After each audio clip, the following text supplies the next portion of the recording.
ba't kaya anong nangyari, no? Di ba inaasahan natin si Loren at one point, siya rin magiging Senate President, no? Di ba yan ang binild up ni, ni Mig Zubiri na nag-abstain? Nag-abstain. Bakit? Ba't kaya natawa? Sinabi ko lang, nag-abstain. Sino pa? May isa pa nag-abstain. Si JB. Senator JB. Pero boss, medyo manipis kasi yung di ba, yung bagong majority. Tingin mo ba may magbabago pa yan? Yan alam mo, huwag kayong magulat kung magbago yan overnight, over the weekend. Over the week. Huwag kayong magulat. Hindi ko sinasabi magbabago, ha? Pero huwag kayong magulat.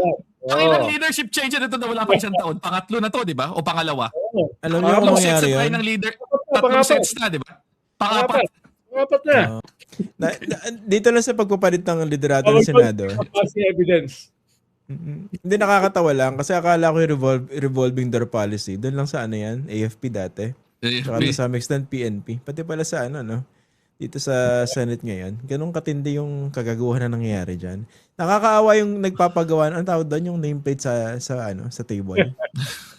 Parang pabago-bago. Pabago-bago. Sir, palit na po. Ano pa? 3 araw pa lang ako dito. Yun nga pala hindi natin pag-usapan. Yung isang elephant in the room din dyan, yung pagbabago ng mga chairmanships. Agawan yan Di ba? Itong bagong majority. No? Yan yung mga mga goodies. Yan yung mga rewards. No? Kaya bakit nagkaroon ng si Bato na nilagay dun sa public order. Diba public. May naabangan ng NBI sa labas, siya yung chair ng public order. Okay. Tapos yung magiging head ng Blue Ribbon, yung just a few days ago, tumanggap ng 500 million sa... Okay.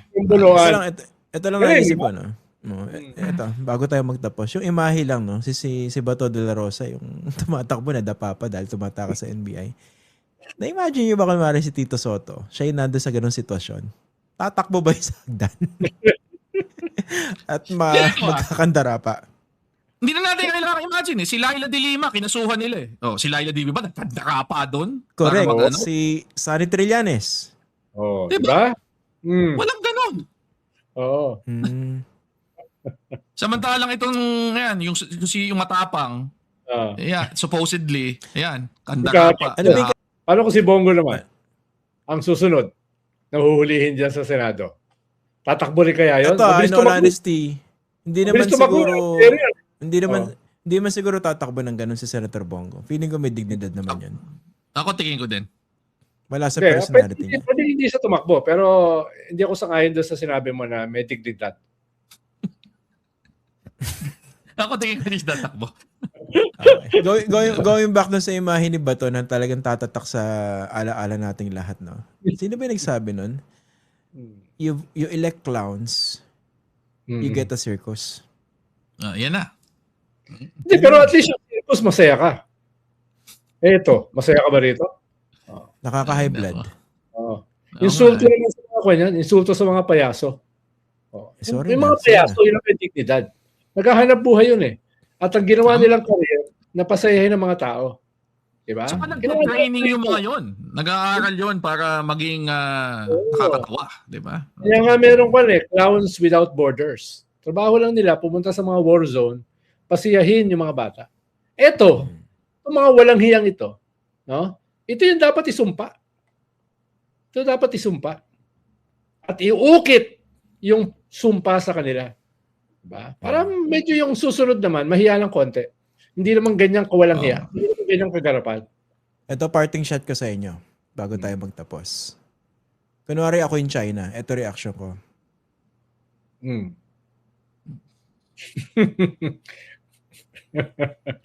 Baka nandun na sila. Baka nandiriwan na sila sa Chinese Embassy. Puro Chinador yung mga yan. Uy, wala akong sinabing ganun, Wala akong sinabing ganun. Wala. So, yari ako dyan. Lalabas na naman yung aking column ni Ambassador of Jesus Christ.